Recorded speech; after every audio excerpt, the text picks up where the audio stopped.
Glitch combat was a huge part of Breath of the Wild, the act of using glitches and exploits in tandem with intended mechanics to make the most impressive planned strings of tricks possible on enemies.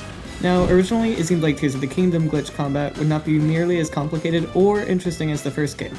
For one thing, many of the small optimizations used in Breath of the Wild combat were patched, such as crouch cancelling, equipment cancelling, and the quick menus for whatever reason take way longer to appear and disappear. These differences make replicating Breath of the Wild combat clips in Tears of the Kingdom feel extremely sluggish, not to mention all the glitches that were patched.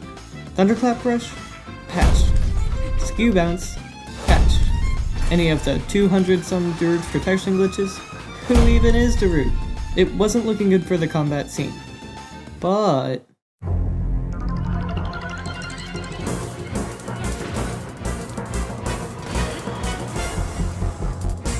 Tears of the Kingdom takes the limitless creativity from the first game and runs away with it. All of these new mechanics make for almost more possibilities than Breath of the Wild. Not to mention a whole lot of new techniques and glitches that open up even more options. Let's take a look at some of the new mechanics we can use for combat. Shield jump launches, or SJLs, are a completely intended mechanic.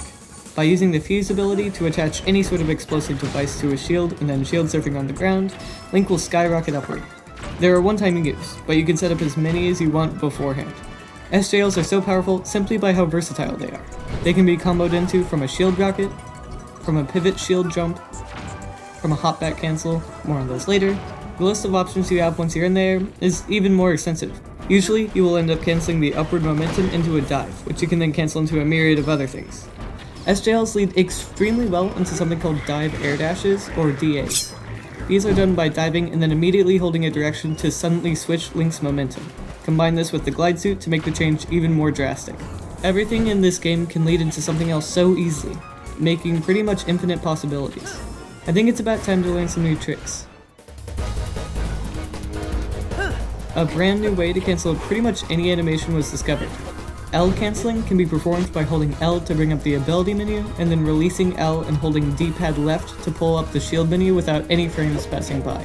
After switching or unequipping shields, Link will cancel whatever animation he's currently in. It's possible to interrupt a jump slash to get bullet time straight from the ground.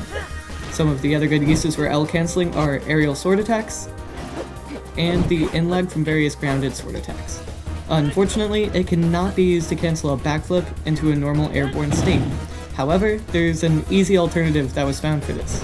Hopback cancels are done by first side hopping or backflipping, pressing Y to jump slash, and then immediately unequipping Link's sword. This lets Link perform more actions out of a side hop or backflip, such as shield surfing, that normally couldn't be done.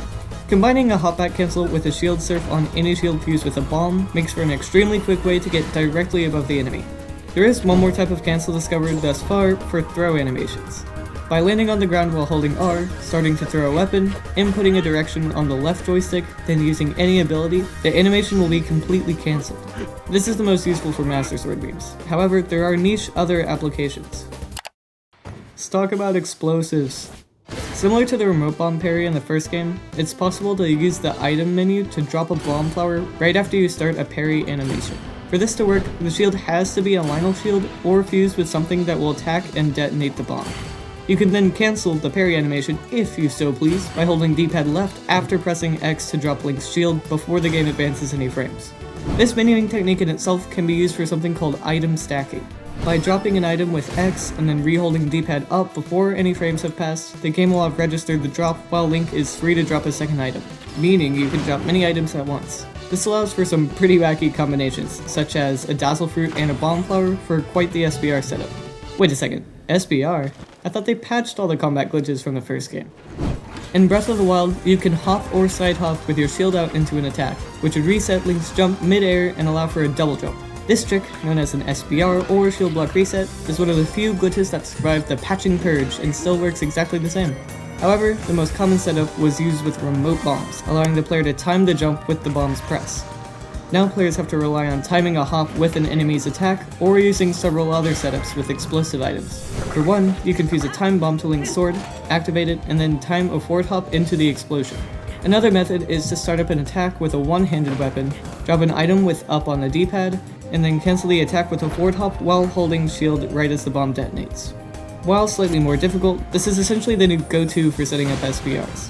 However, there are a ton of extremely creative methods of setting up SBRs that we haven't even begun to scratch the surface on.